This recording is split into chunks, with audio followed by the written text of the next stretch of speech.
Welcome to episode 13 of Fizzy's Wacky World of Wrestling. My name is William Fitzpatrick, and welcome to the first live edition of the show, everybody. Welcome, welcome. It's all magical and live and stuff. You can hear us in real time. Ooh. Yep. Yes, and this is my co-host, Sal Cusimano. Hey, everybody. Expect a rant or two out of me. Yes, because as this edition of the show, we will be talking about the latest pay-per-view that WWE will be airing this Sunday, Extreme Rules. Now, last time that I talked about Extreme Rules, which was about a year ago, I really didn't talk a whole lot about it because there was a thing called the brand split that happened, because it basically made all of the results basically kind of irrelevant. This year, however, with the first year of the brand split, that we can actually talk about the matches themselves. Yep. And for those of you who want to comment in the thread, we posted a nice little link down at on the Cage Sightseers website for those who want to comment on this live broadcast. The link shall be in the thread. It was located on the right side on the fan post section that says the name of this very video. The Rules of Extreme shall be previewed with the word live on it. Episode 13, Fizzy's Wacky World of Wrestling. So, we have 6 matches and a bunch of weird segments from Raw and possibly SmackDown to talk about on today's show. Yes. Yes, so let's see here. We'll start with the preliminary matches first. Let's see here. Oh, we've got a mixed tag team shoot fight going on in our first segment. Yes, we do. We have Cedric and Sasha against Noam. It's Rich Swann. I'm losing my damn mind at this point. It should go to show you that I haven't really caught much to the build on this one. But considering, everyone we have in here, I think it'll be pretty good. And, that's really all I can say about it because I haven't seen much of this build. So basically, Rich Swann has filled in for Cedric Alexander during his injury tenure in the feud against Noam Dar and Alicia Fox, which have somehow become an item. Yes. Although it also made this whole thing kind of made Rich Swann into a creep who, I understand wanting to, stay good to your friends, but don't string women along just to get back at them. That's kind of a dick move. It just makes all dudes look like petty assholes who will just do terrible things to women, and it makes women look like complete idiots. This is what this whole feud has done. It makes no one look good. Yeah. Certainly, it doesn't make anybody look good at this point, except the one person who may benefit from this the most is actually Sasha Banks. Yes, she's helping to bring the little men up. She's helping the little geeks, as Vid would like to say, the little babies. Vid and Tanya, friends of the show, so, Yeah, here's the thing. It's so funny. I see people commenting about the fact, the women's division is doomed. Have you seen the Cruiserweight division lately? They've hardly gotten any heat whatsoever. Yeah, although if we get any more segments like we did on this past Monday for the women, it very well may be doomed. Yes, but we'll get to that when we get to it. Basically, with the Cruiserweights, you would have to go to the literal depths of HE double hockey sticks to actually get any heat for the Cruiserweights at this point. Yes. I don't know why that is, because the Cruiserweights have actually been doing solid, if fine. It's just, it seems that solid and fine are not good enough for whatever reason. I think it hurt with the way they got rolled out. I feel like WWE really botched, after the tournament, Vince or whoever, they botched the rollout. And you only have one chance to make a good first impression. And I feel like they struggled to do that, and they've been trying to make ground ever since. Well, that's certainly a good hypothesis there, Sal, I don't necessarily think Vince is the one at fault, because he actually seems to be writing some pretty solid and decent angles for the Cruiserweights, apart from this whole crazy love triangle thing, which you said is a very not very good angle. No, not at all. Yeah, no, it does not make Rich look good. I mean, it'd be one thing if Rich was supposed to be heel, but no, we're supposed to be rooting for him. I mean, Really? I mean, okay. But I'm sure like the in-ring match itself will be fine. Mhm. Much like I've talked about with Carmella and James Ellsworth, the characters of Noam Dar and Alicia Fox are survivalist characters. They basically have to survive off of one another in order to survive in the world of WWE, which, in case you haven't noticed, is kind of the worst timeline. If you're Yeah. thinking of it as far as a in-universe world, is this like the worst alternative universe that you could think of if you're a comic book fan? Yes, it is. You Oh, know, you good have Lord. rampaging monsters, you have owners that want to basically sacrifice you to whatever demons that they get their powers from. I mean, at this point, for all we know, Stephanie McMahon and Triple H are in the Lazarus pits right now. It would not surprise me. Yeah. But as far as characters go, Noam Dar is kind of pushing above his, what in the boxing term would be pushing above his weight at this point.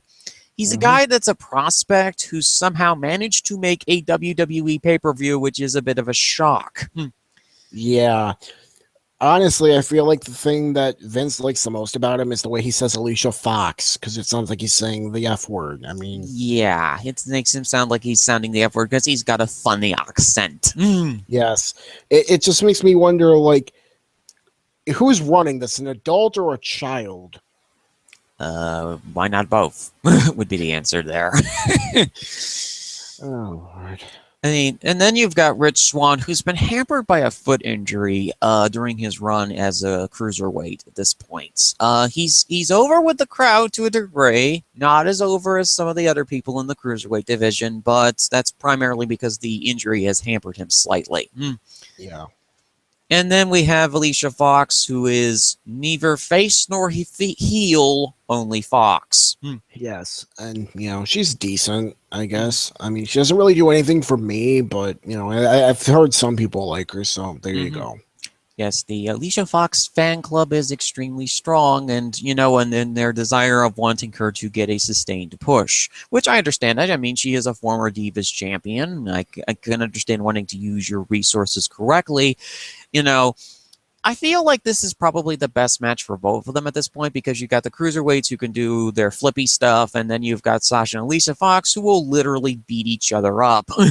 Yeah. That will probably be the fun part, seeing those two go and just throw haymakers at each other. But somebody is going to need a wig after this match because somebody's going to be shaved bald. Yes. I also think Sasha could pull off the bald look, though.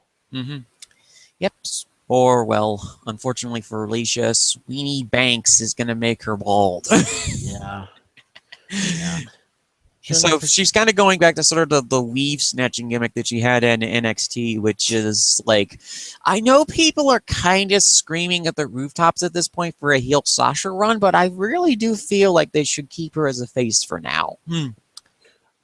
I don't care too much either way. I just wish they'd do something with her, I guess. I mean, here's the thing. I don't really care too much about Sasha, but we need to get some more bodies in the women's division, or at the very least, we need to get Dewey Foley far away from the writing desk. We will get to Mr. Foley when we talk about the other match that is happening with the women's division. But suffice to say, neither of us, spoiler, will have very kind words to say about the son of the sock puppet. No, we won't. So, continuing on with our cruiserweight division theme, we have Neville versus Austin Aries for a submission match for the Cruiserweight Championship. Here comes the people screaming at the top of their lungs saying, the Cruiserweight division is being sabotaged! They're putting them in the submission match! I mean, I actually think this is a great stipulation for them. What are your thoughts on this, Sal? I don't care at all about this match. It's not for the stipulation. It's for the simple fact we have seen this match like 3 times already. I mean, it'll be a fun match. It's just we've seen it already like 3 times now, and I'm just bored with it. I don't really care much for Austin Aries. Neville is great, but, it's just like I've seen it. It's done. It's over. Can we move on to something else, please? Yeah, I mean, they've done 3 different matches so far. They did the WrestleMania match first, then they did the rematch, then they did the other rematch on 205 Live. So basically, we have 3 different matches with these 2 individuals on multiple segments involving these 2 interacting with one another. Yeah. Here's the big issue. Neville isn't really that big of a heel to me. Austin Aries, however, certainly is. So, me waiting for Austin Aries to get pummeled by the angry elf is the thing that I'm most looking forward to in this match. For those who really like submission matches, this will be right up their alley. This will probably be one of the better matches on this card. I would estimate, if we're going to go by the crazy Dave Meltzer logic, about a 3.5-star to 4-star match, because these 2 really work well together. Yep, that probably will be. It's a shame I've seen it so many times already. Mm-hmm. The thing is that Neville's cruiserweight run has been amazing. He has done incredible promos. He has carried segment after segment, and he's had to deal with Austin Aries and his banana. Good Lord. Why did you make that his character trait? Because Vince is a literal child who thinks sexual assault is funny. I'm guessing yes, but at the same time, I think it may have been Austin's idea in this case. If it was Austin's idea, then he's even more tone deaf and stupid than I thought he was. Well, that's why we have the inflatable tube men to cause him nightmares. Can't sleep. Tube men will get me. Can't sleep. Tube men will get me. Can't sleep. Tube men will get me. Yes. They'll drag him to hell. Yes. Yeah, that's the reason why there was never, you didn't hear a peep, you didn't hear any problems with Austin Aries down in NXT, because he was literally hiding under his bunk bed in fear of those gosh dang tube men. Well, of course. Yeah. He's going to be on his best behavior while the tube men are sitting around him. Yes. Honestly, this is actually a really nice, awesome match that I think will really exceed expectations like these past matches have. The problem with the last match before this that was on pay-per-view was the fact that this happened with it was at Payback, and it was a DQ finish, which didn't really do this feud any favors by, forcing it to continue on into the 3rd match. Yeah. It really didn't. It should have ended there. I just don't know. I mean, if the thought is we're going to put the belt on Austin, well, you've kind of waited way too long for that to really mean anything. And if you're not putting the belt on Austin, then why the hell did you drag it out for another match? Probably because everybody else was either busy with feuds or injured. Rich Swann was injured. Cedric Alexander was just coming back from a knee injury. Akira Tozawa is currently finishing up his feud with Brian Kendrick. So everybody in the cruiserweight division who is remotely over, you have Jack Gallagher. He's not really doing anything right now, but he already had several matches with Neville beforehand. So do you want to go back to that? Well, yeah, because there at least been a bit of a break. Mm-hmm. I don't know. It just seems like they have no idea what they're doing. And I'm just not a fan of it. I mean, it'll be a good match, sure, but it'll be a match I have no real need to see. Mm-hmm. Yes, I mean, for anybody who's a diehard cruiserweight division fan, I think this will be a great match for them. For somebody who's more in the middle of the road when it comes to the cruiserweights, it will be a match that they will probably want to skip. Probably, yeah. And if you don't care at all for the cruiserweights, well, then you were already skipping this anyway. Mm-hmm. So, what exactly, and inquiring minds would want to know, how in the world are you going to fix the cruiserweight division at this point? Because there's stuff there that works. This is not a broken clock. This is a clock that actually works. It's just for whatever reason things aren't working out at this point. You have any ideas? Honestly, I really don't. I mean, my best thing would be to say just let them go all out and do like 5-8 minute spot fests for every match. But even then, I'm not sure that would be the best answer. I just don't know, man. It's just, I feel like they really botched the initial presentation. They're trying some stuff. They're doing good things, but the crowds still aren't over the initial botch. So, Mm-hmm. And there really wasn't like any kind of initial botch apart from the fact that TJP was your first champion. But then again, you could very quickly force the belt off of the guy to go to somebody else.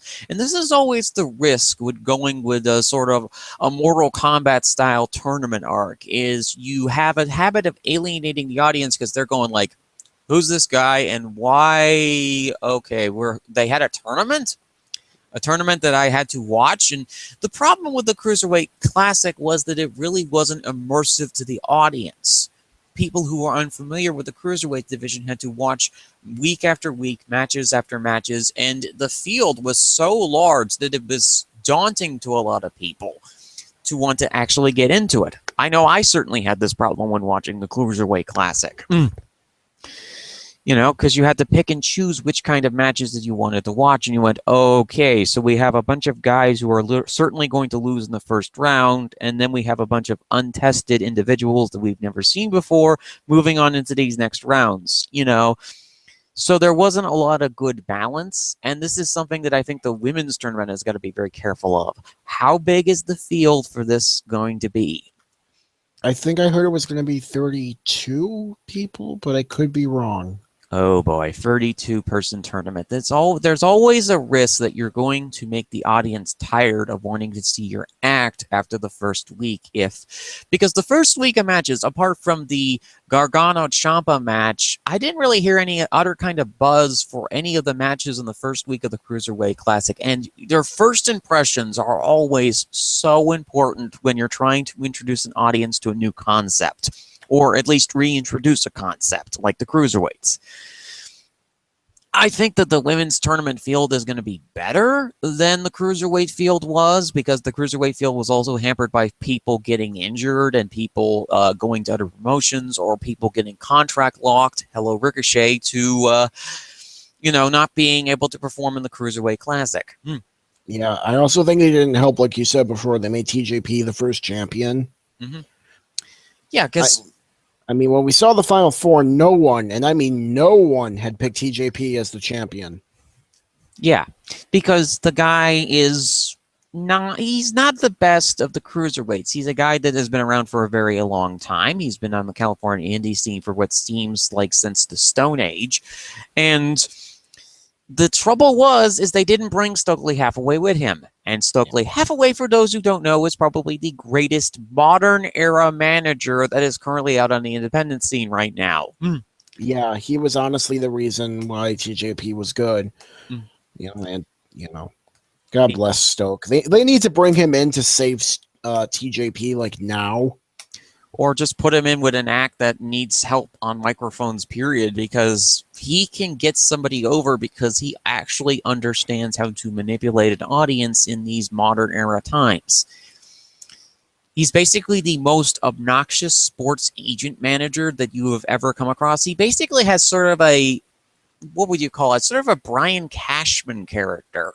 Yeah, I honestly think he's the character Titus O'Neil is trying to play. Or Vince is trying to get Titus to play.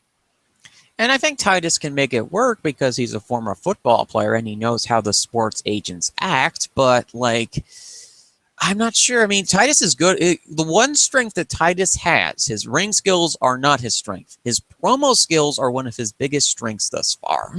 Yes, Titus is good on the mic, but he has a lot to be desired in the ring. Although, I don't think he's as good as Stoke, though. I think Stoke just does it better than him. Yeah, because he knows how to cut promos. He knows how to get the audience against him, to make him one of the big antagonists, but also to make his clients the most despicable heels imaginable, that somebody would want to actually boo them. Yes. And I think that the one benefit I do see with this whole, bringing in managers into the cruiserweight division is that you are able to prop up some of the acts that aren't necessarily the best on the mic or don't really know how to interact with an American crowd as opposed to, say, a Japanese crowd, a Mexican crowd, or a British crowd. Yeah. So... I think Akira Tozawa does pretty good with the American crowd. He's probably one of the most over people in the cruiserweight division. Hmm. Yeah, he's definitely the most over person in the division, and he just can do that with fantastic facial expressions, and just his offense is able to connect with the crowd. Yes, and his battle cry. Yeah. Yeah, that amazing battle cry that just, it makes it work. And we'll see. I think that they basically are positioning Tozawa at this point to potentially take the belt if this Aries Neville series ends with Neville retaining, I guess. Oh, how I hope Tozawa takes the belt. He is probably my favorite out of all of them. That's awesome. So, you know. So, because this is Extreme Rules, most of the gimmicks in this particular type of match are of the extreme variety, because ECW. Yep. Our first of the gimmick matches is what I have called the Steel Cage of the Legion Tag Team match. The reason is that the Hardy Boys decided to pick a steel cage match to face Cesaro and Sheamus in. Not exactly sure locking yourself in a steel cage with Cesaro and Sheamus is necessarily the smartest option, but then again, these are the Hardy Boys after all. Yeah. Drug use will really take a toll on your mind, man.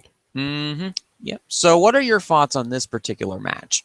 This is the one match I'm genuinely looking forward to. I honestly think this match will be fun. I mean, let me get this out of the way first. The build to this has been incredibly lackluster. I think it was Gino who pointed it out, but they did the whole standard, we'll have them in a multi-man match. We'll have Jeff take on one of them and Matt take on one of them, So we've already seen everyone in the match like 4 different times before the match even happens. So it's not really much of a surprise other than the fact, we have the different people all together in the one match, which fine, whatever. I think the build's been stupid, but without getting too down on it, I think this match will be fun. They've had a lot of chemistry in the past. Sheamus and Cesaro and the Hardys are all pretty good workers. I think they'll beat the ever-loving crap out of each other. And I just think it'll be a fun match, and hell, maybe the Hardys will get broken if they lose. So, I mean, they already are broken from the past match with Cesaro and Sheamus beating them up. yeah, so bad they lost a tooth. Yeah, so bad that they lost a tooth. But I think that this feud is going to be pretty good. I think that this match is actually going to be pretty good. In the idea of the Hardys facing off against, this team of Cesaro and Sheamus, who feels like they have been, it's sort of united Cesaro and Sheamus together in a common goal of just destroying the Hardys because they feel that they are being overlooked. And the Hardys themselves are trying to prove that we're still relevant, and like many of the old-time tag teams that have recently returned into WWE over the past couple of years. Except this nostalgia run actually works because there's something more to it. Yeah, because they had actually been doing a bunch of high-profile stuff in TNA. Yeah. The segments that actually really carried the company for the last year, were the broken segments, and everybody else just basically going, well, sure, why not? Yeah. Sure, why not? We'll just have Matt's Wacky Fun Time Hour. Yep. Which, it was entertaining, so I can see why they go along with it, Yeah. I can't even be bothered to look at TNA nowadays. Mm-hmm. Except for maybe, coked out of his mind, roided up Scott Steiner promos. Mm-hmm. Those just make my heart happy. Yeah, but for whatever reason, Scott Steiner's re-debut in TNA wasn't a promo. Yeah, because TNA can never do anything right. Yes, of course, they are the honor party of professional wrestling. So, there's going to be mistakes after mistakes made. The other stories in the tag division are what appear to be, since we're on the subject of tag teams, there appear to be 2 breakup angles going on at the same time. Yep. Which one do you want to talk about first? The murder mystery or the Golden Truth breakup? Let's talk about the Golden Truth breakup. So basically, Goldust turned on R-Truth, which is not surprising in the very least, considering that Truth badgered him near consistently into trying to join into a tag team with him. They had limited success, a pay-per-view appearance here or there, and Goldust decided to turn on him. And apparently, Goldust has also reverted back to his original character. Yes, only it hasn't, gotten fully back to the whole overt sexuality thing. Yeah, He's just more the angry prima donna director. Yes.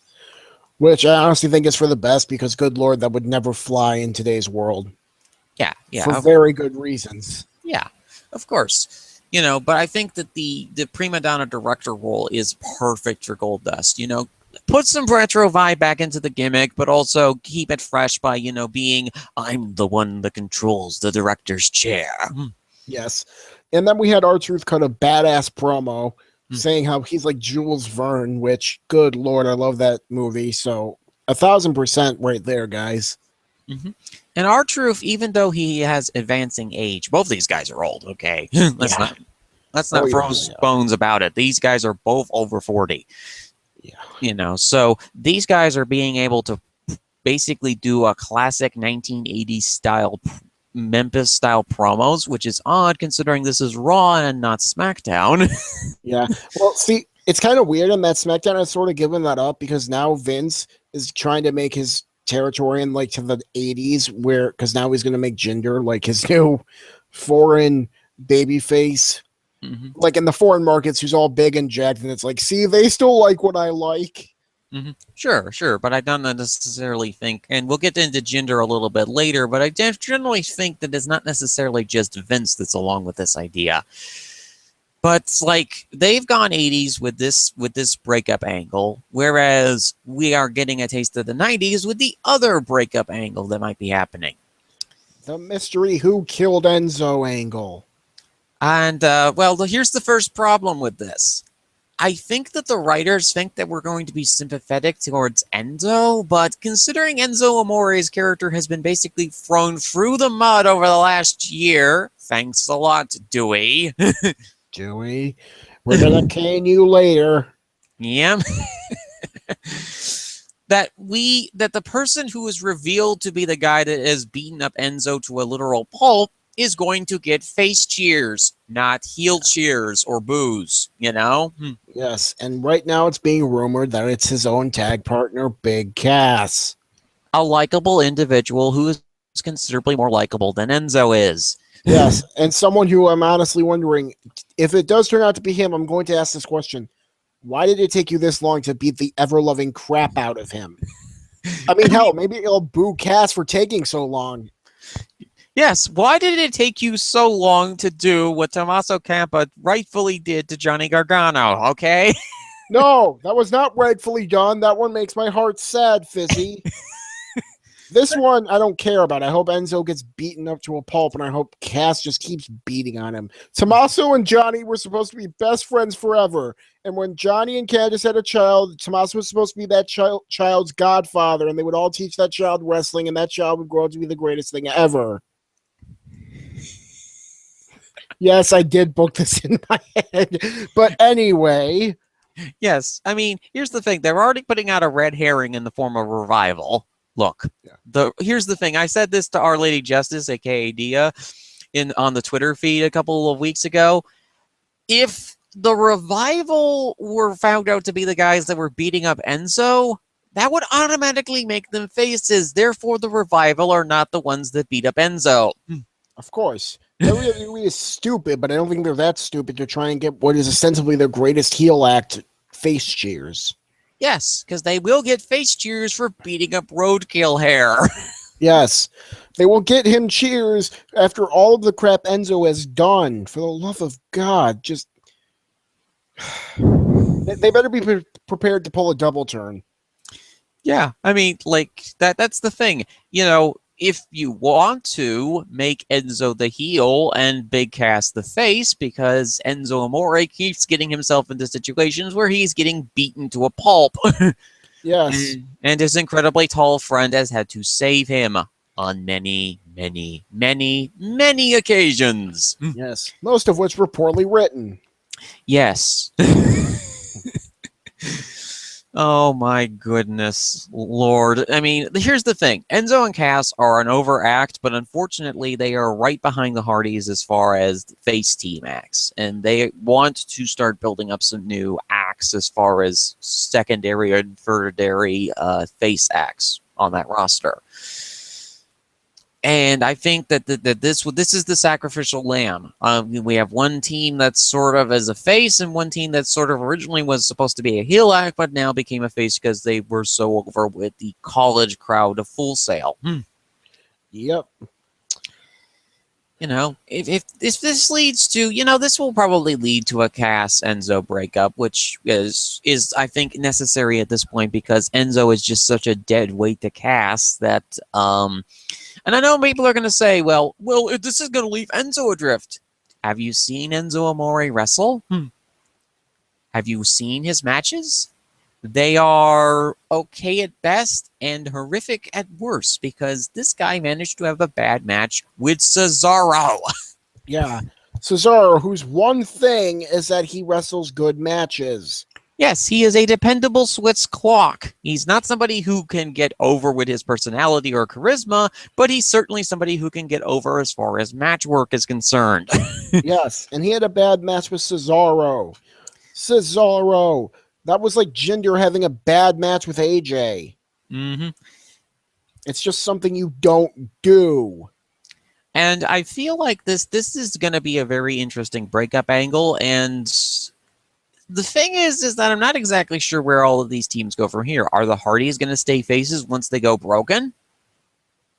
Probably. Because I kind of agree with Cesaro and Sheamus on the whole stealing the spotlight thing because the Hardys are like that. They will do that sort of thing. And I know that the Hardys right now are baby faces. The thing is right now is that what I would like to see is I would like to see some better characterization from Cesaro and Sheamus. Look, I understand Cesaro is not the best actor. Okay, James Bond impersonation with a kilt aside. That is such a great image, though. Yeah. But at the same time, it's like Cesaro as a spy? I thought he was a rugby dude. I could see him being a Jason Statham-style spy. I mean, he does look a lot like Jason Statham. And come to think of it, we've never seen those two in the same room at the same time together. Oh, jeez. Hey, I'm just saying, maybe they're the same person and may have some, like Tyler Durden relationship. I'm just saying. Mm-hmm. I mean, I think that, Sheamus has really been able to hold his own on the microphone. It's just that, after he kicked the deranged lawn gnome Daniel Bryan in the face in 18 seconds, his run has been kind of a disaster since then. Well, of course. He's never going to get over that. Mm. Right or wrong, he will never get over that because, a lot of people love Daniel Bryan. And I'm not saying they shouldn't love Daniel Bryan. I love Daniel Bryan. Daniel Bryan was great. But honestly, if you think about it, Sheamus doing that is what finally got Daniel Bryan that push and got everyone behind him. Yes, it was the thing that got him his push. It was the thing that started the whole, oh, great, now Vince is trying to push another big Irish dude over somebody else. Yes. We should all, in a way, thank Sheamus. Yeah, because here's the thing. Sheamus is the guy that is the reason as to why Daniel Bryan is so universally beloved in today's wrestling world. Yeah. Or if we can't thank Sheamus, we at least need to let it go and not hold it against him anymore. It isn't his fault. It's the Irishman behind the curtain. The idiot named Vince. It's just we need to forgive Sheamus. It's not his fault anymore.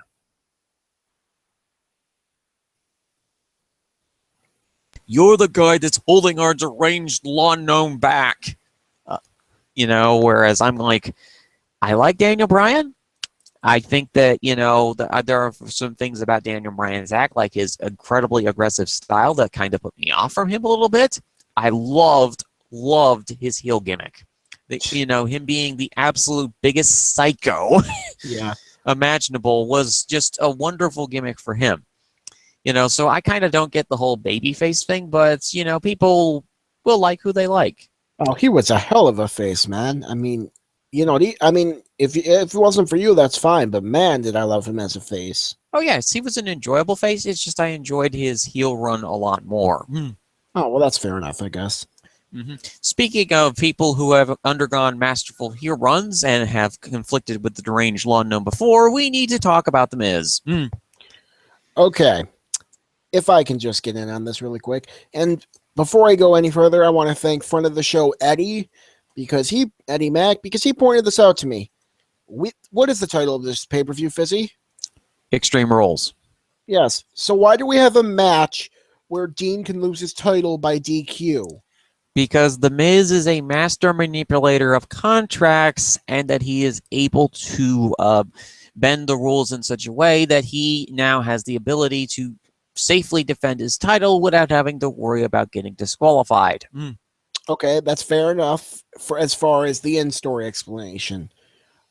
I guess. Maybe. Why not? I just want to know why in the world WWE would think this is a good idea. Like, this is the sole selling point of your show.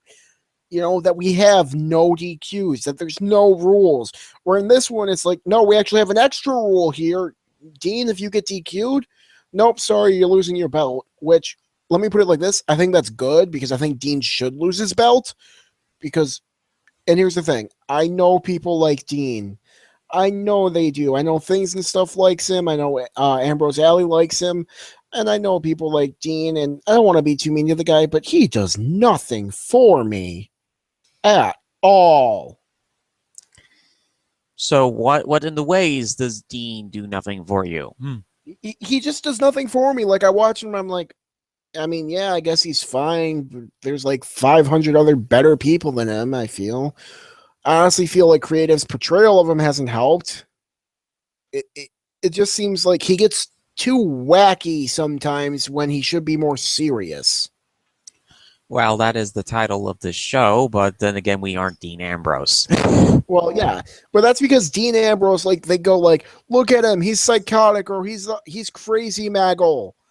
He's the lunatic fringe, although except in this case, JBL's not on Raw, so I don't know who's exactly saying those comments. Oh, let's see, it would be Corey Graves. Yeah, but the thing is, there's a difference between being crazy, willing to put your body on the line to do anything to win, and intense, which is, I feel, a far better character, and crazy, oh, look at him, he's out of his damn mind, look at the funny, crazy person, let's laugh at him. It's like, if you want to make him the funny, crazy person, that's fine. He should be an undercard person then. Dean is ostensibly someone who's supposed to be upper mid card. That doesn't work for an upper mid card. Yeah, it doesn't work for an upper mid card guy because, he holds the prestigious Intercontinental Championship, which, has lost all prestige since Miz dropped it. Give it back. So it basically lost all prestige when Miz lost the belt. Yes, all of the prestige Miz had worked so hard to bring back to the belt, it lost it all. WWE should do what New Japan did with Shinsuke and just have Miz perpetually hold the IC title. Although you will need to give it to somebody else eventually at some point, but, Well, we can drop it for 50 days and then just win it back for another 300. That's what New Japan did. Yeah. And here's the thing with The Miz. The Miz has just had such a great resurgence over the last year or so. I know that some people are not exactly the biggest fans of his act. I know that some people are amazingly big fans of his act, like Sal here. Hi, everybody. And the addition of his muscle, Maurice, has just been such a great addition to this act of Miz. Yes.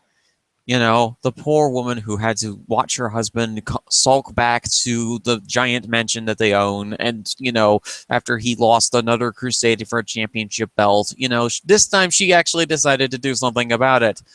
And the thing that I'm really enjoying right now is that when WWE keeps bringing back in these sort of ruthless aggression era / divas era women's wrestlers, and actually retools them the right way. Where Maurice is not a great in-ring worker, but she has such a great presence about her. She is literally the scariest person in the room oftentimes. Well, of course she is. That's because Maurice knows how to, like you said, she has great presence. She knows how to work herself to be bigger than she is. I don't want to say she's as good as Alexa Bliss, because Alexa Bliss is really good at it. But, she knows how to do it like Alexa Bliss does. Yes, and I mean, if you look at Maurice, you go, the first thing I always notice about her is, oh my God, she's got humongous biceps. Well, yes, the better to strangle you with, Fizzy. Yes, I mean she stands around like a brick wall in front of everybody, and like when Heath Slater was saying, "Oh, you put a woman right in front of you," yes, he did, because that said woman is going to beat you to a literal pulp, so that your poor children will have to carry you around in a wheelbarrow for the rest of your life. You can't do that to Heath. He has kids. He has kids, and Uncle Rhino can't look after them all by himself. He has to run for more political offices. And also grab cheese crackers and cheese whiz because Maurice smashed the plate. The face Rhino made when those got smashed, that was perfect. Mm-hmm. Oh, right. Yeah, Slate Rhino is actually on the Raw side of things. So they actually have a couple face tag teams. I almost forgot about them. But what are they doing with them? Like, you don't have anything for them? Like, you have main event matches for them, and also facing against the incredible tag team of Curtis Axel and Kurt. I got my facts from a Mad Libs note from the 1990s. Hawkins. Please tell me they're going over Axel and Hawkins. Yes, I think they are. Thank God. Okay. But I actually have to find that now because that actually sounds vaguely entertaining. Mm-hmm. You know, but this feud, I think, has been okay. It has not really done either of them any favors because, again, The Miz is stuck in a feud with Dean Ambrose. Yes. And something else I haven't been liking about The Miz's presentation on Raw, they are totally treating him as jobber to the stars instead of the upper card heel he should be. This guy should be your top heel on Raw. That's how good he is. But problem is that there's a massive logjam of heels at the top of the card. Okay, let's go look at them. Mm-hmm. We have Brock, who's hardly ever there, and who after he drops the belt will hardly ever be there. So we can ignore him. We can get rid of him. Mm-hmm. We have Bray, who should never be anywhere near the top of the card because he utterly sucks. And I will hear no arguments on this. Bray and his promos, yes, can he hold a crowd? Sure. Not really anymore, though. You know why? Because he says a million things and not one of them is important. Mm-hmm. And his wrestling sucks. He's not very good in ring. Mm-hmm. Who else do we got? Hunter? Good Lord, if we're relying on Hunter, you know, it's like I look at the top heels and it's like, oh, and we have Samoa Joe, who's unfortunately over the hill and past his prime. But, you know. Yeah. He shouldn't be top heel either. Miz, he might not be he might be a couple years older than you'd really want your top heel to be. He's like 34, 35. You'd probably want him to be a few years younger. But all things considered, he's your best bet. Yeah, I mean, he is your best bet, but at the same time, the guy has been at the top of the card or near the top of the card for close to about almost a decade, I would say. He's actually 36 years old. Oh, really? He's 36? Jeez. Yeah.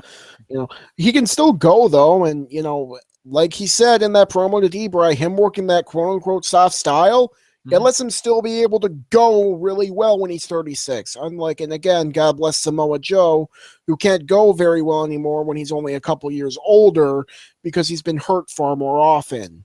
Yeah. You know, and I think also it's a time to also adjust the styles a little bit because Joe is used to working one kind of style. He's used to working the ROH TNA style, which is completely different from the WWE style of wrestling matches.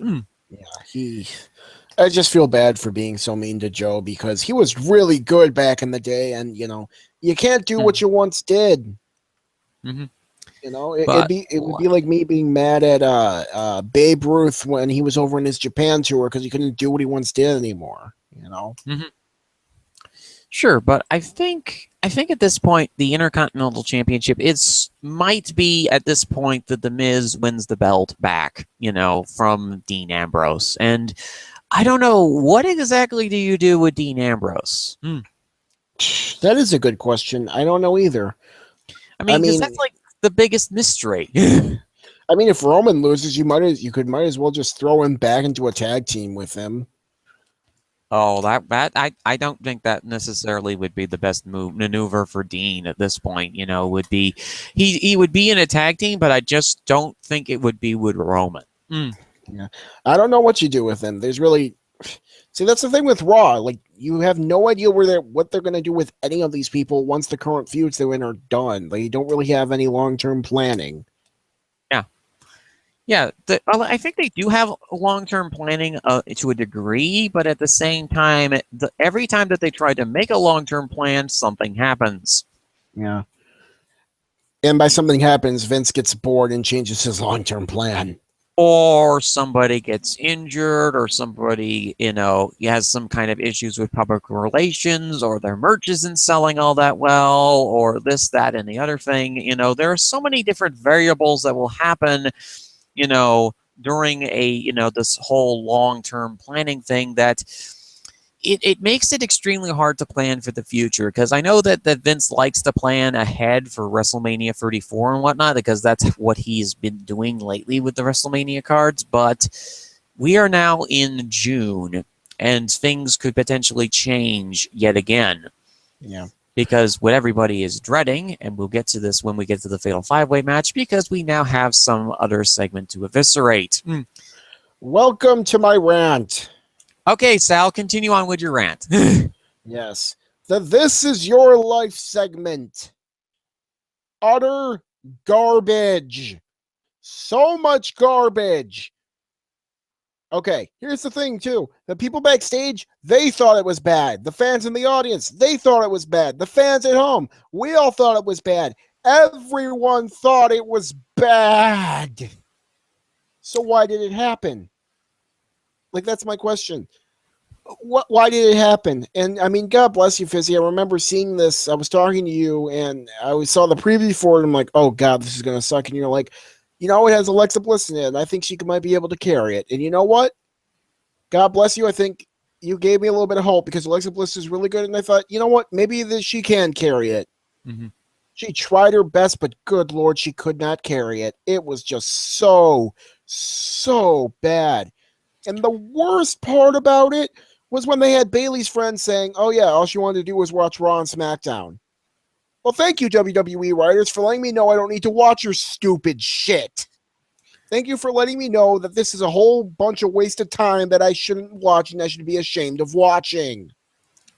So why would it make you ashamed of watching? Because the context in what your friend said was that, oh yeah, all Bayley wanted to do was watch this and that, as if it was like something she shouldn't do, or as if it was a bad thing.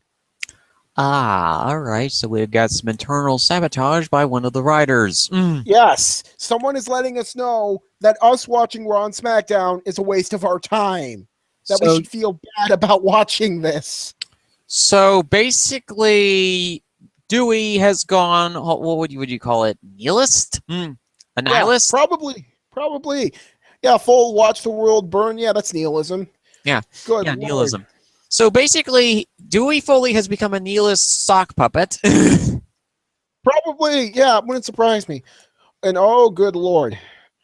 That okay, segment was bad. so what parts of the segment, like, I watched this and I went, okay, this does not make a lick of sense whatsoever. And unlike a lot of other folks, I don't necessarily have the raw amount of anger towards this, because I went, okay, so we have Bayley, who really isn't good at cutting promos, and Alexa, who is going to have to carry this segment, as well as 598 other things on top of her back. Yes. She couldn't carry it all on top of her back. There's giving someone a challenge, and there's giving someone the double middle finger salute. It's basically like asking them to compete on the Ninja Warrior obstacle course, and I mean the Japanese version of the obstacle course, not the American one. Yeah, it's like asking them, giving them no training whatsoever, telling them, "Yep, you're going to go run this now." Yes. Oh, okay. Good luck with that. And now, just to keep in my rage here, because that segment was bad enough. Now let's get to the match itself. We have a Vince Russo special in the year 2017. And ladies and gentlemen, that Vince Russo special is, of course, the Kendo Stick on a Pole match for the Raw Women's Championship. Yes, because, when I was thinking to myself, what's a good match we could put those two in? Of course, it went to a freaking Vince Russo pole match special. Said no one ever. No one would ever say that, because here's the thing. People only like those matches at best, ironically. Like they're so bad, they're kind of funny. You know, like Plan 9 from Outer Space or The Room. Mm-hmm. That is like as good as those stupid pole matches can get. Most of the times they're just bad. They're just stupid and bad. And I'm hoping those two can make it at least somewhat decent. And here's the thing: if Bayley and Alexa make this match actually decent, I want Stamford, Connecticut, outside of Titan Tower. I want there to be 2 statues of Bayley and Alexa the next day on Monday. There had better be some, because if they do that, they are 2 of the greatest workers in the history of our sport. Mm-hmm. Another thing about this whole segment, going back to the segment really quick, Vince Russo the next night tweeted that they stole his idea and his match. Because of course Vince Russo would be angry about that segment and think it was the greatest thing ever, because he lacks any self-awareness. As do most people from his neck of the woods. But then again, you know, to be fair, Vince was wondering what exactly was rummaging around his garbage pile last week before this segment aired. Seriously, this was so bad. I just can't wait for it to be over. Like, everything about this was bad. The segment was bad. And I'm half expecting that the whole point for this match is because Alexa is short and Vince is going to laugh at her trying to jump up to get a kendo stick from the pole. Because they'll put it just too high. I'm half expecting this to happen, people. I hope I'm wrong. And if somehow Vince McMahon hears this and hadn't had this idea, don't you dare do it, you idiot. I honestly, I don't think that this necessarily was like, here's the thing. I don't think that this was necessarily a Vince idea. And as we've alluded to earlier in the show, there's more than one crazy person in this writing office. Yes, if Dewey Foley wrote this, they need to take that kendo stick, which has also been called a Singapore cane. You know what they need to do with that kendo stick? They need to cane Dewey. See, you know, the funny thing is when that ECW mutant wrote up that sign way back in 1994, I generally believed in my heart of hearts that after ingesting a large amount of WD-40, the man had a prolific vision that Dewey Foley was going to become a writer on the Raw writing team and was about to nearly ruin women's wrestling. Yes, either that or that person was a time traveler. Yes. Because time travel possibly is possible given the amount of illicit substances and possible dark black magic that was being involved at the ECW arena at the time. Yes, of course. Yeah, it wouldn't surprise me if someone, you know, opened up a wormhole to like 2017 wrestling and they saw Dewey and they're like, oh crap, I have a chance to change this. Cane Dewey! For the love of God, get Dewey off of the writing team. I mean, God bless Mick. He's a nice guy, but your son, he sucks. He is terrible. He is someone who shouldn't be allowed to write fan fiction about women's wrestlers, let alone write for them himself. Heck, he shouldn't even be writing fan fiction about men wrestlers. Hello, Enzo. Your character has been totally ruined because Dewey Foley was the writer of that Rusev Lana Enzo abomination that was one of the only segments in wrestling that I have ever watched that almost made me throw up. Yeah, seriously, that was terrible. This was terrible. Like, this is being considered one of the worst segments ever on Raw. And honestly, it was.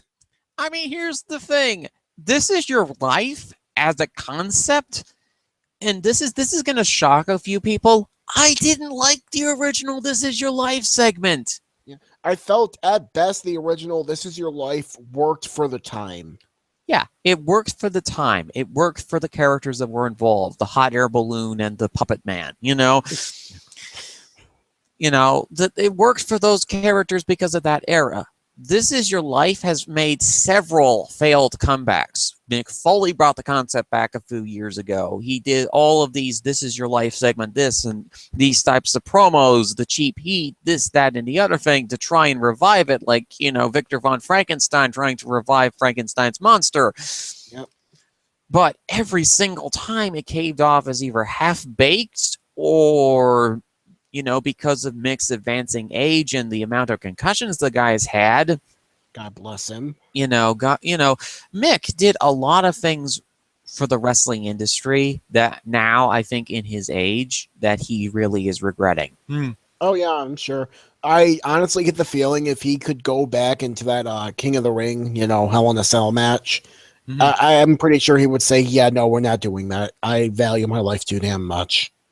But the thing is with Mick is that he doesn't have those necessary hesitations even back then. He didn't have those necessary hesitations. He went, Yeah. I want to get this match over. I want to get over. He didn't think, okay, if I do this, then this is going to cause shattered pelvis, broken bones, missing teeth, and multiple concussions. Yeah, and apparently his son never had any damn common sense to begin with. Yes, of course, because the thing is that this thing also happened to Cody. This thing happened to Cody Rhodes. When you idolize somebody who is a famous parent figure in your life, it tends to cloud your judgment of what the outside world is really like. Of And course. Dewey thought that, oh, these ideas are great, that these ideas I could use in 2017. Problem Oh, is that Mick was popular and over in the 90s. yeah. Different time, different period. Everybody was into all attitude and extreme and all of these, the grungy t-shirts, the mohawk hair, heck, even some of the stuff and fashions are still popular today. But the concept and promos of the AE era only work a little bit in this present time, and they have to be massively overhauled and changed in order to make them work. The Yep. This Is Your Life segment, this one that Alexa had to unfortunately try to carry as best she could, first you have the build-up itself. You introduce the stipulation of a pole match and a kendo stick on the thing. Yeah. And the idea of this kind of match makes you go, okay, first and foremost, Bailey is not going to need a kendo stick. She is going to need a Hulk Buster to beat the Pixie Hulk. Yes, exactly. And even then, that might not work. I mean, I had this image in my head that basically what Bailey needed to do to beat Alexa was to drive a tank, which was co-piloted by Sasha Banks, with enough bling to blind an entire cul-de-sac, because this would be bossified, of course. Yep. And even then, that tank would not be enough to stop the Pixie Hulk. Yeah. Because at this point, whether the writers realize it or not, with Braun Strowman basically playing Mrs. Nesbit from Toy Story with his busted up arm, Yeah. Alexa is now the biggest monster heel that you have on that roster. Of course she is. And she's what, 5 foot?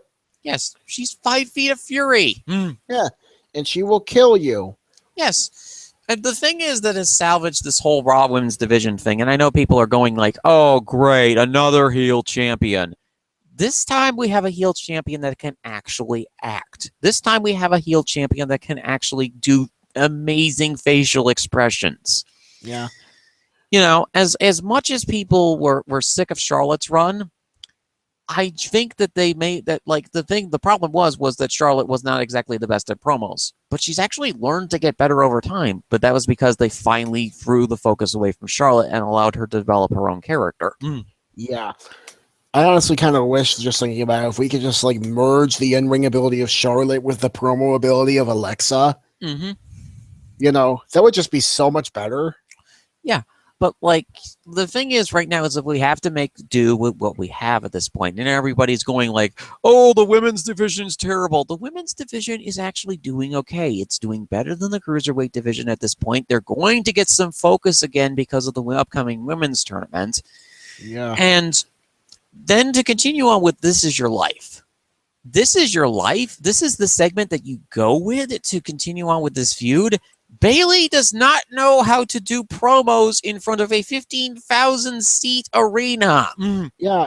And not to mention, the only reason the first one ever worked was because The Rock was getting more and more pissed off at everything happening around him. And you could tell he was ready to snap. And Rock has that kind of presence about him. Yeah. Bailey's gimmick is she's a likable person. She's like your big sister who you root for. Mm-hmm. You know, that's her gimmick. She isn't The Rock, who's a jackass jock, you know, who gets pissed at everything and threatens to beat you up. That was The Rock, and that's why it worked.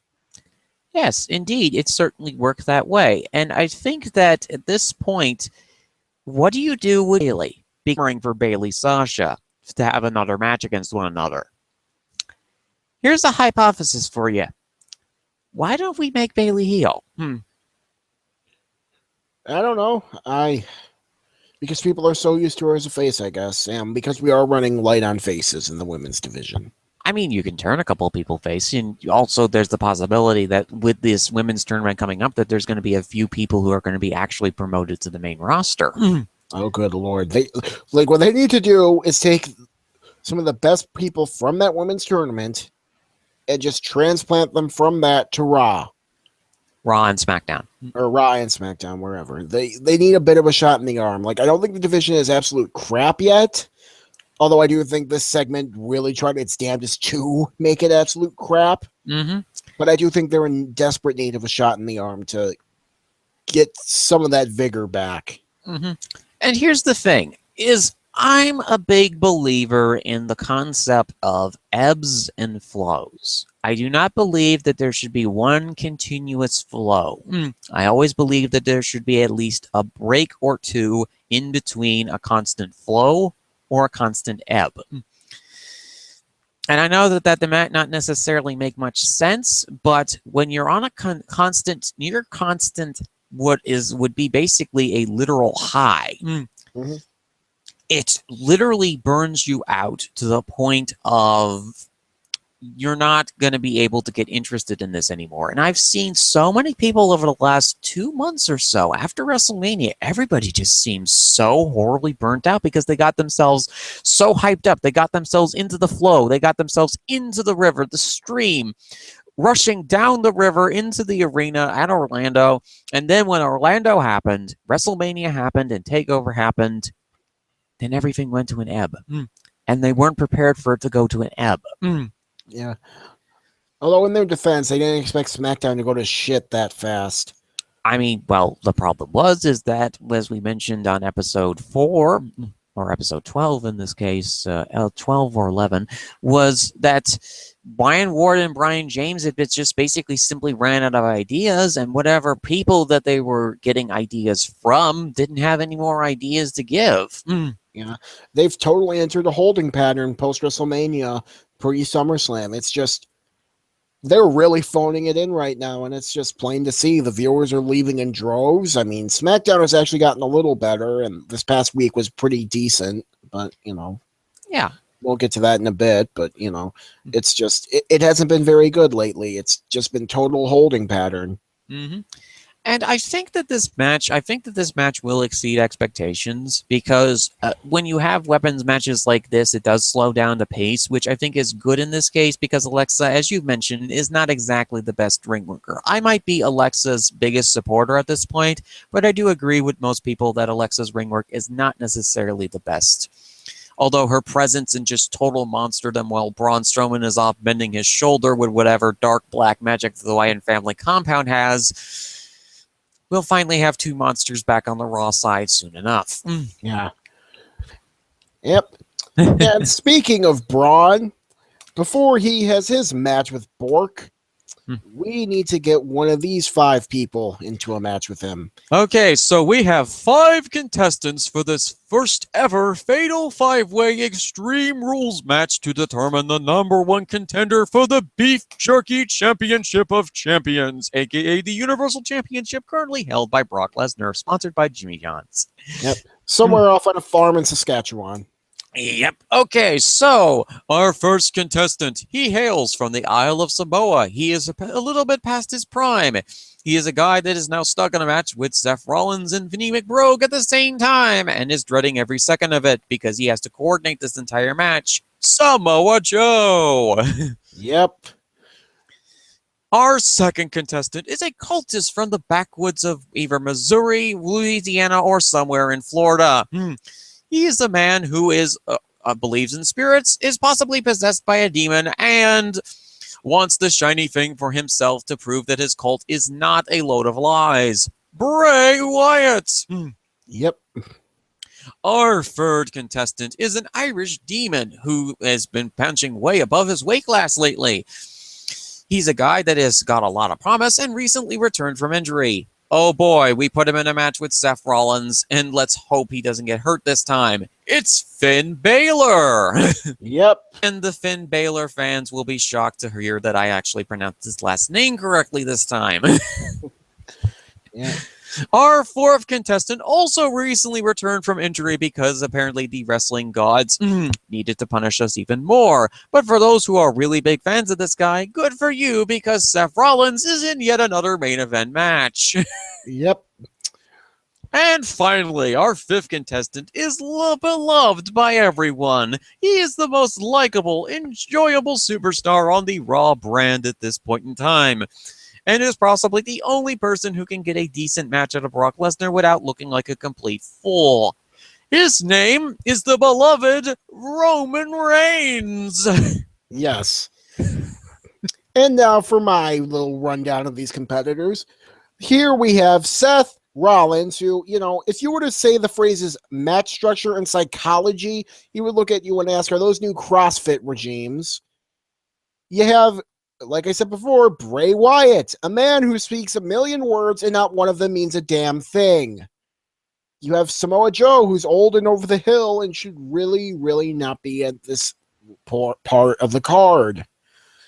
You have Finn Balor, who's actually doing pretty good, but if he's going to be your top face, he's still nowhere near as over as you'd like. And then you have Roman Reigns, who has such a toxic and nuclear relationship with the fans that it's rivaling Chernobyl. I think Chernobyl is actually more over as the face than Roman Reigns is at this point. Oh, of course it is. Which is sad because Roman Reigns is legit. For all the shit I'll give the relationship with the fans, Roman Reigns is legitimately one of the best workers WWE has. And no one wants to admit it. And I don't know why anymore. Because, there's hating him as a character, which I think is totally valid.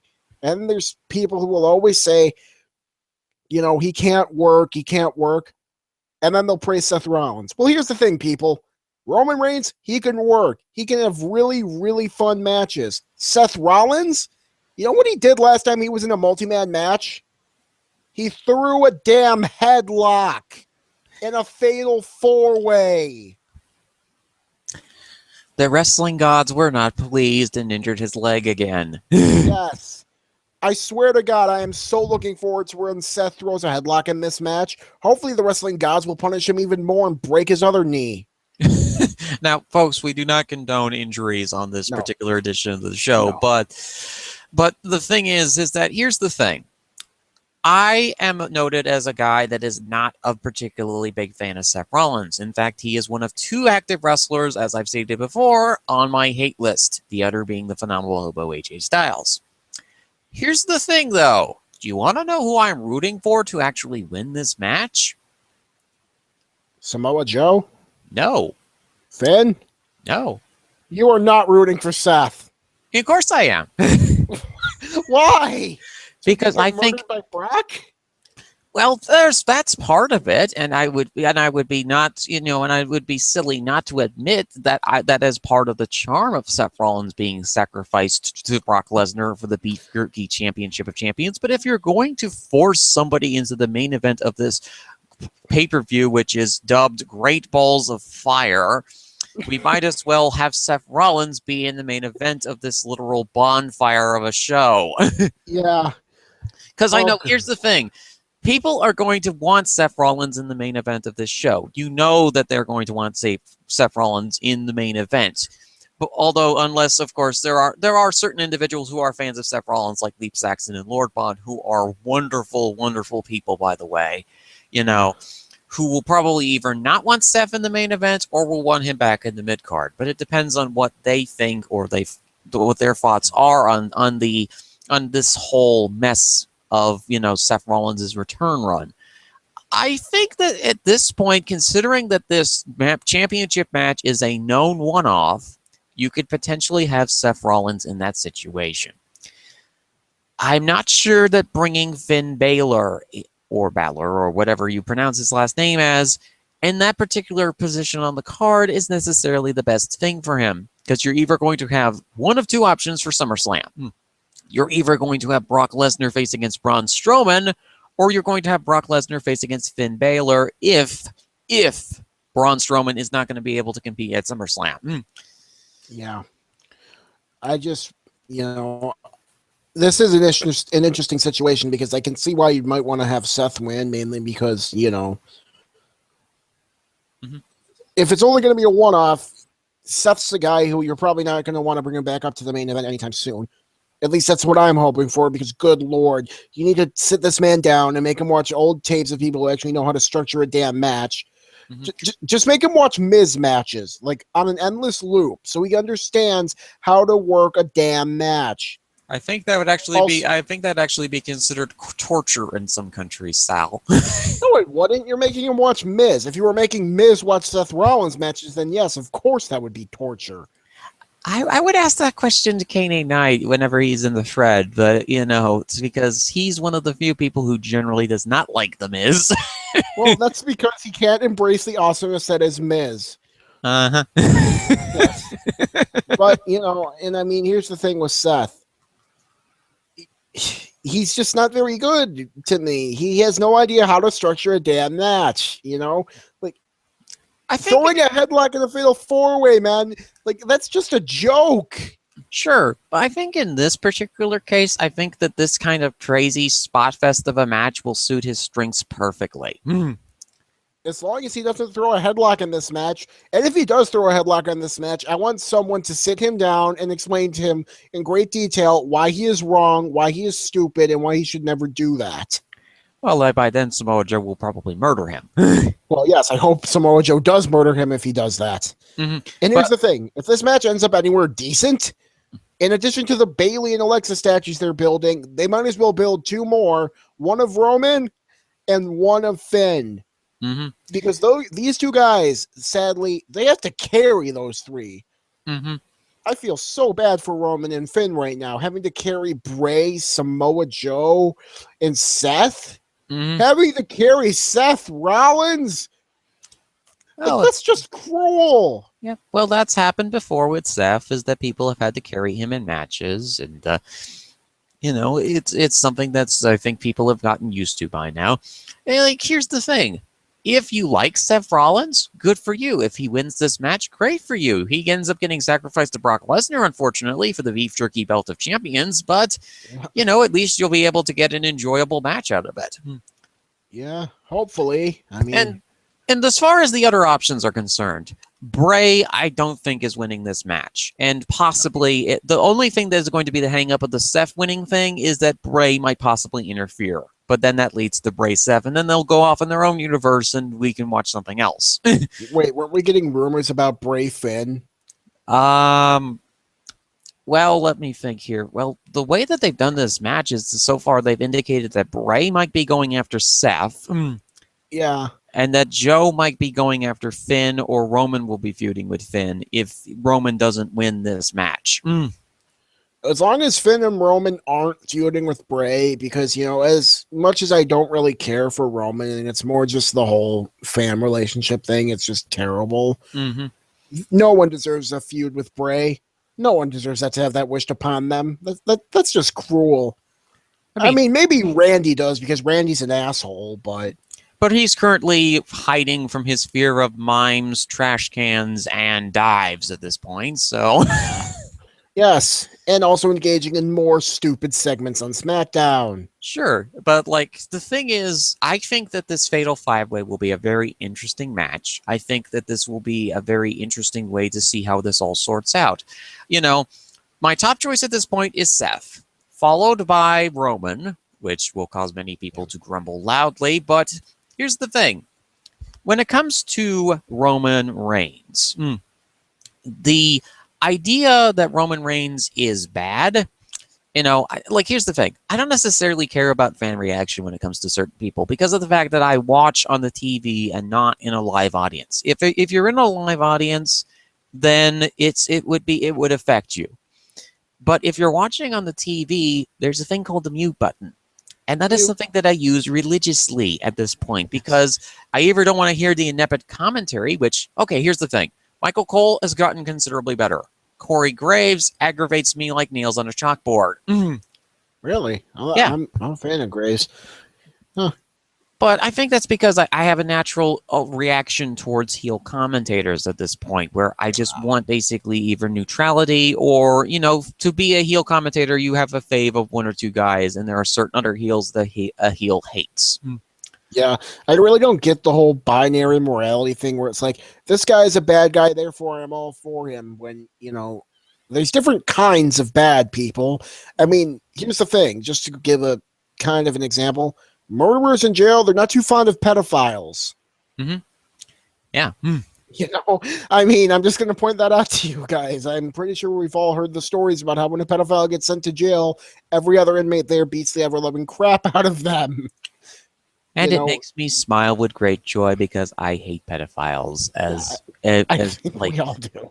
We all do, but like for me especially, because my mother used to work in law enforcement, I hate pedophiles with a seething passion. Yeah, so So like the idea that this fatal 5-way will be very interesting. I think Joe will be okay in this match. I think Bray will be fine in this match. Finn, let's hope Finn doesn't get hurt again before SummerSlam, because SummerSlam is where he got injured last time. And I know folks are going to say it was an accident, and I understand that. But still, Seth Rollins did throw him like 10 feet away from anything that was reasonable, and Finney had to brace himself, otherwise his neck was going to be broken. Yeah, that just goes more to show how Seth has no damned idea what he's doing. Yes, but and I think that Seth is going to have a reasonable match. I know I'm putting way too high expectations on Seth Rollins at this point. Yes, you are. But I'm just going to go with my gut here, man. I'm going to go with a gut feeling. I'm going to go, okay, Seth is actually going to do okay in this match. And then if the best timeline happens, the other alternative is Roman Reigns winning this match. I honestly want Roman to win. Oh, cool. Yeah, mainly because that match against Brock would actually be fun. I mean, it's a one-off, so people complaining, oh, they're pushing Roman to the top again. We don't want that. Okay, one, it's a one-off. It would be a one-off with Roman Brock. Two, it will be a freaking awesome match. Just, these two behemoths going at it. So, Jerry World will be completely demolished because they're having this pay-per-view in Dallas. Yeah, exactly. I mean, it's a one-off match, Roman and Brock. It would be fun. I mean, did we forget their matches beforehand? They were fun. Yes. It will basically be like two Godzilla monsters duking it out. Godzilla versus Mechagodzilla, people. It will be fun. Yeah, seriously. So, that one gets a total pass. Seeing Seth get ragdolled by Brock, I guess, could be fun, but I don't want to see Seth here at the top of the card at all. I'm sorry, I just really don't. Although, again, it would be a one-off, so it really wouldn't matter, but, So, basically, Extreme Rules is actually looking to be a pretty solid show. There are some good matches on this card. The Fatal 5-Way might exceed expectations. The Miz, Dean Ambrose Intercontinental match might exceed expectations. I mean, if they decide to completely change around the Alexa Bliss and Bayley match to have Dewey Poli tied to the top of a pole and Alexa Bliss and Bayley taking kendo sticks and beating him up like a piñata. Yes, that would be incredibly fun and would make this match good. Otherwise, no. Yes. Honestly, looking at the card, I'm looking forward to one, maybe two matches. I'm looking forward to the tag match. I think the next tag will be decent.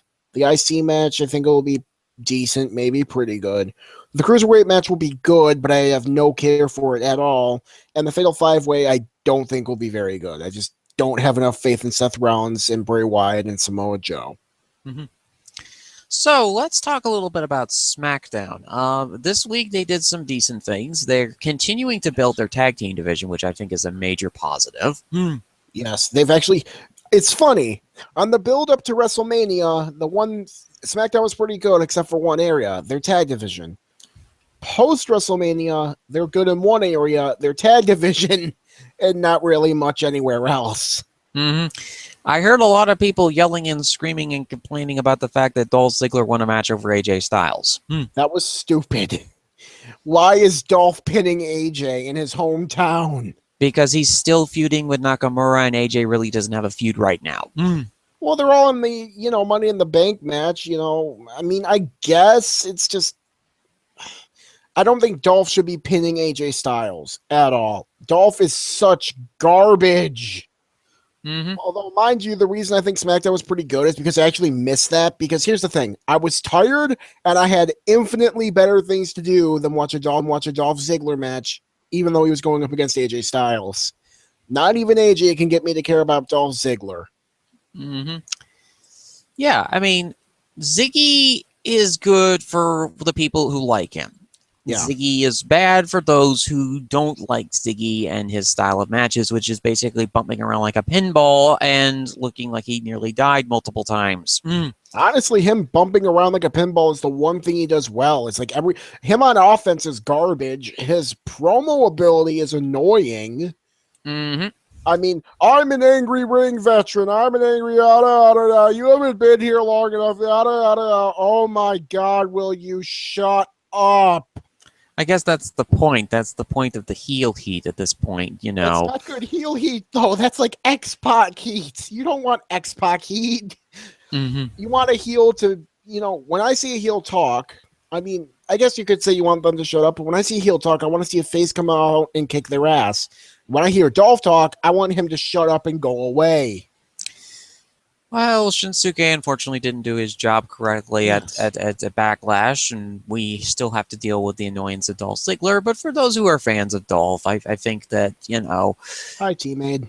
This is a good time to be a Ziggy fan at this point. Him beating up on AJ Styles, and like I said, I'm not the biggest fan of AJ Styles. He is climbing up my list at this point, but at the same time, I'm like,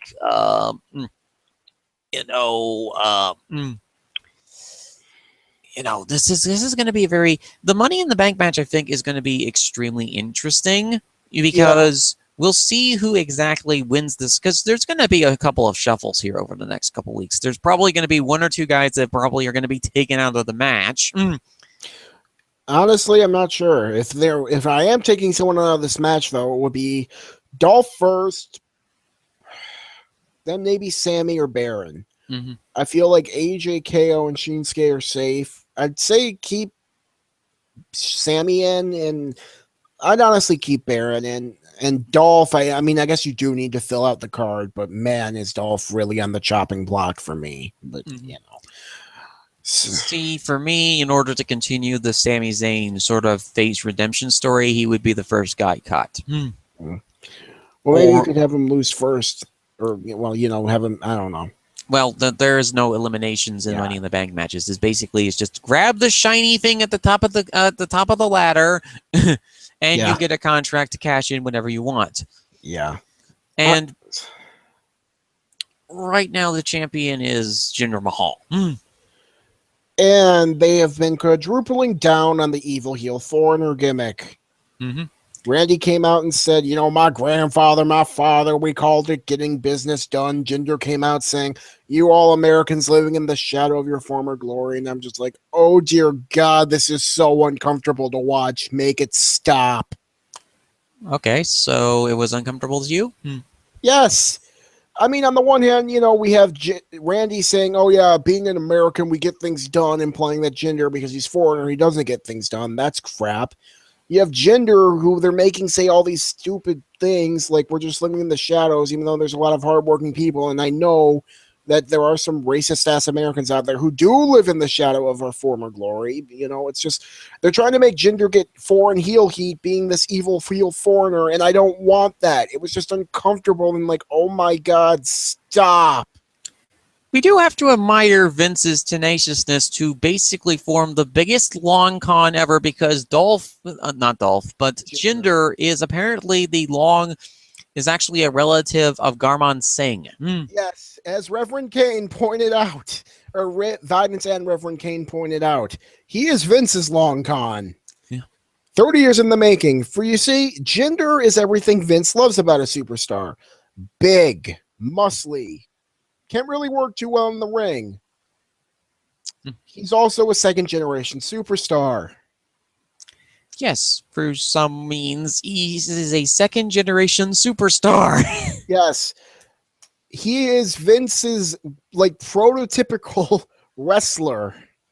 Yes. This whole thing has been one long Vince con.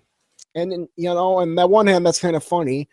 And on the other hand, this is just so bad because, I mean, the balls of Vince McMahon to keep doing this despite all signs saying stop. This is just uncomfortable.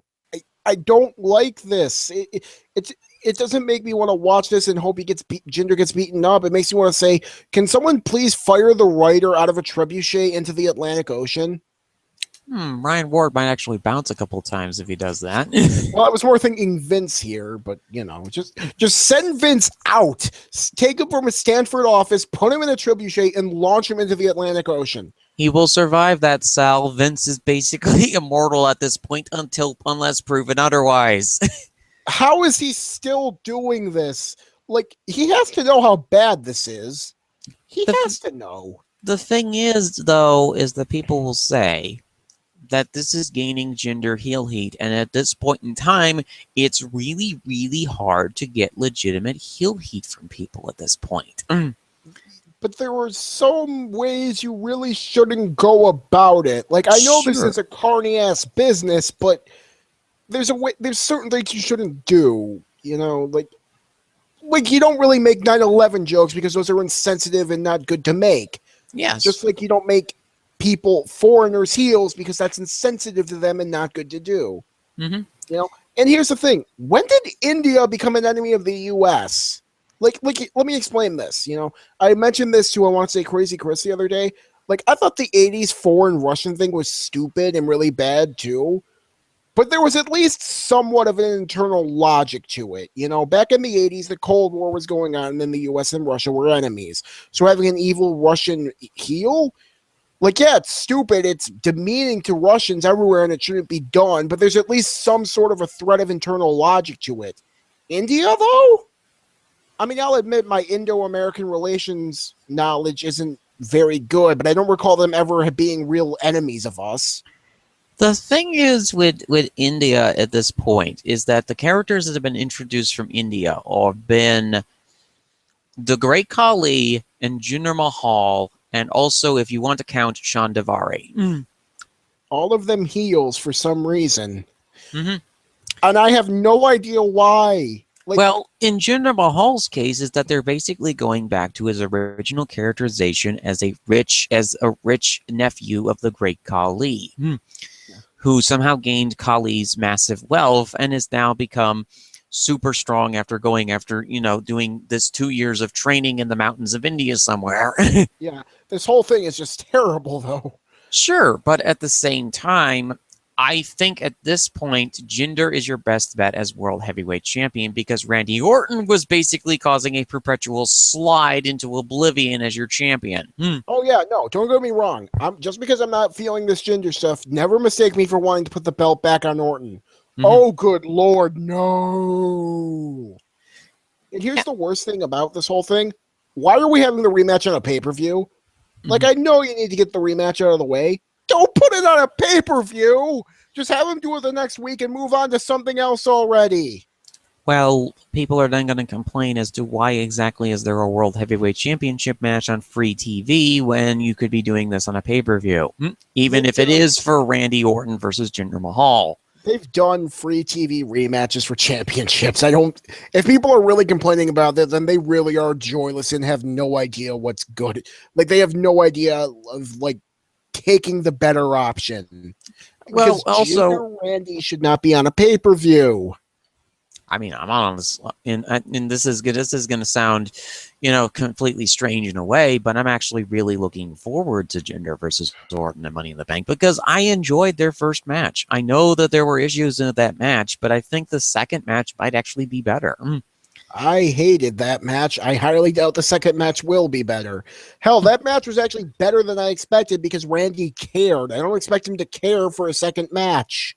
But the thing is right now, for the short-term gains, SmackDown is actually gaining some pretty solid numbers.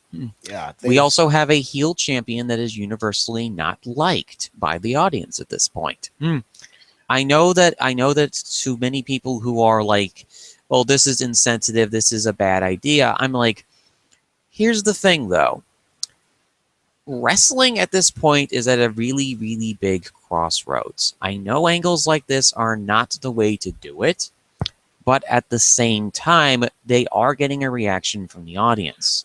Jinder is getting legitimately booed out of the building at this point. Is he though? I've heard stories from a lot of people that he's not. He's actually getting cheered. Well, of course he's getting cheered. He's going up against Randy Orton, who has made the entirety of the indie fan base hate his literal guts. Yeah, well, I'm not even talking about them. I'm talking like here in the States, he's getting cheered like by a lot of people. Like from what I've heard, like a lot of the booing is more towards the writing than that Jinder himself, which Well, this is just the Roman meta heat to a whole nother level, and it's just so confusing and annoying.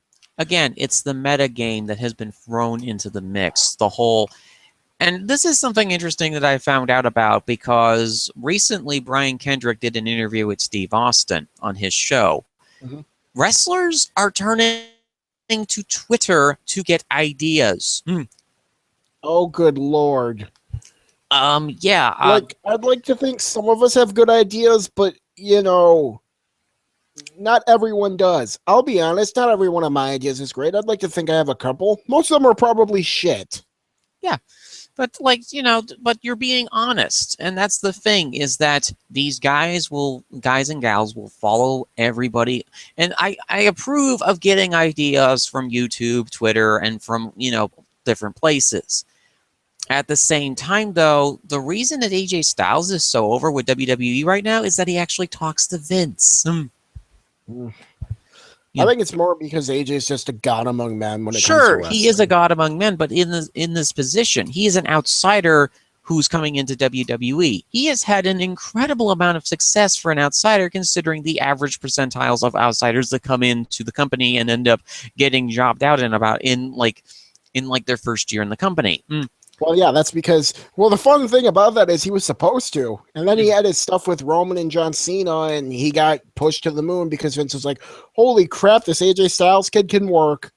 Well, yeah, and also it also helped that AJ Styles happened to be a guy that didn't burn his bridges with WWE necessarily. You know, he was always on the fringe of maybe being a guy that could be brought in or signed. It's just that he had an incredibly silly amount of loyalty towards TNA, but then again, there's an understandable reason for that. He wanted to be home with his family, and TNA's working schedule allowed him to do that. Yes, and then TNA tried to stiff him on pay or short him on pay grade, even though he was one of the few good things about that trash show of a company. And look at where we're at now. AJ Styles is still one of the most successful people around, who was WWE champion and had SmackDown on a sort of golden age that it's fallen from. And TNA is still somehow clinging to life, but is still crap. Yeah, but the thing is I think at this point, SmackDown is in an ebb, but I think it's a necessary ebb. And I know people will be disappointed to hear that, but at the same time, like I said earlier, you cannot have a continuous flow because you will burn yourself out so quickly in that flow that you won't even realize that, oh, wait, the wrestling was on? Oh, man, I'm so burned out about it. Having a good balance and moderation for wrestling is the best thing that you could do for yourself right now. I know that everybody is tempting you right now. You have all of these little carnival stalls with all these independent promotions that are offering all of these wonderful carnival goodies. But at the same time, keep yourself modest. Don't blow your budget at this point. You know, consistency. You have a network that is extremely cheap for $9.99 a month. You have alternatives on the indies that you can get for really cheap, like Progress. You know, as we've seen recently, and that's another big thing that I want to mention here before we close out. We've seen lately, over the last week or so, some of these independent promotion ideas have just started blowing up in people's faces. Speaking of that, Evolve. Remember how last week I went on about how awesome they are? And I still think they're awesome. Remember how I told them to everyone to sign up because it was $20 a month? Guess what they decided to do like a couple hours after we finished? Mm-hmm. They raised their price from $20 a month to $30 a month. Now, let's note here, Flow Slam was the reason behind this. They Yes. last year launched their Flow Slam service. The thing that changed this time, because now that's at $30 a month, is that now you get the entirety of the Flow catalog for that amount of rate. So it is worth it to a degree if you're interested in other subjects that the Flow company offers. If you're interested in their back catalog of matches, like old matches that they're gonna get onto now, it might be worth it to you. I personally don't think any wrestling streaming service is worth $30 a month. Yes. That's just me. I know a lot of people who were thinking about getting into it for the $20 a month and who aren't. And apparently Flow is doing this because what happened around Mania season is they got a lot of 1 month subscribers and then they stopped. So they're trying to make the 1 month option more expensive so more people go for the yearly thing, which is $150 and you get it for the whole year, which honestly, I feel like that's a bit of a dick move because not everyone has $150 to just drop on wrestling at one point. The benefit though about this though is that Flow Starts it's not just Flow Slam. It's their entire catalog of Flow related streaming programs. It's not just wrestling, it's marching bands and other stuff that they have on their Flow service. That's a part of this deal. Yeah. I mean, if you're into all of that, it might be worth it to you. See, I could maybe justify the 20. I can't justify the 30. Yeah. I really can't. And it's hard because I want to support these people. Hell, I was thinking about doing it until I saw they raised it to 30, and I'm like, it's too much. And also, for those who have subscribed under the top $20 rate, they currently are grandfathered in. Yeah. So, it was kind of just like, well, thanks for making me look bad, assholes. Like, doing this right after I tell people to sign up because it's 20 and now you're raising it to 30? Wow. And then there were the disasters that were 5-Star Wrestling over in England, botching up their promotions, which might lead to their entire show. They had this ambitious 128-man tournament planned. Yeah. It's going nowhere. Yep, World of Sport is collapsing. Yep. Collapsed. Wrestle Circus tried to crowdfund a building, and that blew up in their face. Of course, like most things out of Austin, Texas, it blew up in their faces. Yeah. Joey Janela actually had a pretty good riff on that, though, because he tried to buy the old Mid-South Coliseum. That was funny. Except that he violated the terms and services of GoFundMe, so I really do hope that Joey Denalia doesn't have to use that service in the future because he might have just messed himself up there. Yeah. Who cares? It was funny. I'd say it was worth it. But yeah. And one last thing before we start winding it down. I'd be remiss if we didn't mention the Fashion Files this week. You had Tyler Breeze and Breezango. They're back. Fandango came in total 1920s noir style cop. The whole trench coat, the internal monologue, the black and white. And he sees the board getting taken down. And he sees his partner, Breeze, who was dressed as at first it was a silhouette of a woman, and then it turned out to be his partner, Tyler Breeze.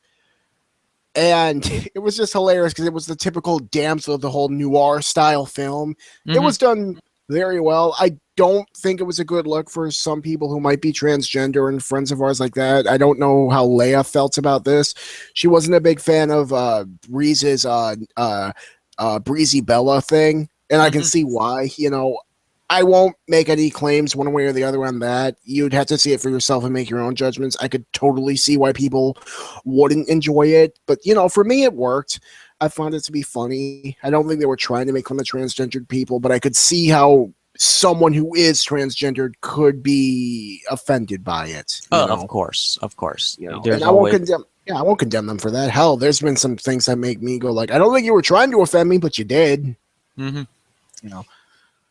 But that was actually really funny. And then he found a hibiscus. He found a cologne that had hibiscus leaf and like tree frog excrement, and he somehow figured out it was the Cologne brothers, and they had a match, and Breezango won. They actually won a match, which is a miracle of miracles. Well, they had been winning, and then they lost to the Usos twice in a row because apparently those two wouldn't be a good tag team champions or something. Bah, meh. And just to finish up our sumo coverage, because the tournament finished this past Monday, Hakuho went undefeated. He had a Zensho Yusho, which means undefeated victory. 15-0, and he was the most dominant person once again. And yes, he has still won more than half of all the tournaments he's been in.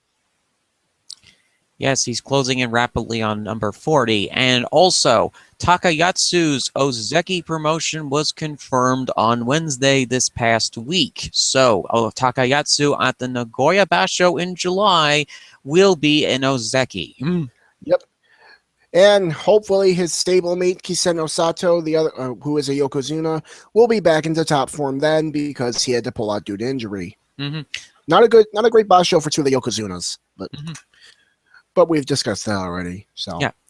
Honestly, I think that the Nagoya Basho is going to be a very interesting one when we get to it in July. And there is a lot of time between now and the July 7th date that will be happening that particular show, which will be a preview of the Nagoya Basho. So, we covered Extreme Rules. We both are sort of apprehensive about it, but I'm surprisingly positive about this show, which is odd. I'm looking forward to one match, maybe two, if we're counting the cruisers, because it'll be good.